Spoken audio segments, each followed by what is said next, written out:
আপনারা যাকে ভিডিওতে দেখতে পাচ্ছেন এর নাম শাহিন। সে একজন সহজ সরল মানুষ।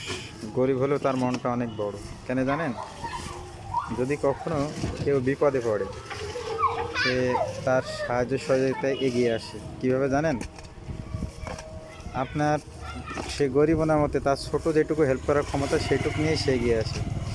যদি আপনার কোনো হেল্পের প্রয়োজন হয়, মনে হয় যে আমি এই কাজটা পাচ্ছি না, বা ওর সাথে করে নিয়ে এক জায়গায় বেড়াতে যাবেন, বা যে শাহিন তুই এই কাজটা কর, বেশ ভালোই কথা শুনে। সে একজন সৎ মানুষ, তার মন মানসিকতা অনেক বড়, বাদাম বেচলেও।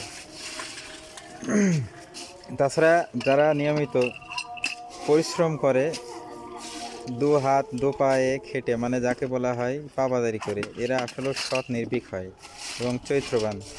এইসব মানুষকে আমরা মূল্যায়ন করি না। কেন জানেন? টাকার কাছে আজ আমরা বিক্রি। আর টাকাওয়ালা আছে যারা আছে তারা অনেক ভালো, আমরা তাই মনে করি। আসলে কিন্তু না। যারা গরিব এরাও মানুষ, আর এরা হলো মানুষের মন বোঝে। আর এইসব মানুষদেরকেই আমরা মূল্যায়ন করতে জানি না। আমার মনে হয় এইসব মানুষ যদি পৃথিবীতে অনেক থাকতো, হয়তো বা পৃথিবীতে আর দ্বিধা, দ্বন্দ্ব, গণ্ডগোল কিছুই থাকতো না। সবাই একে অপরের সাথে আত্মার আত্মীয় হয়ে যেত এবং সবাই সবার সাথে ভালো সম্পর্ক বজায় রেখেই চলাফেরা করত।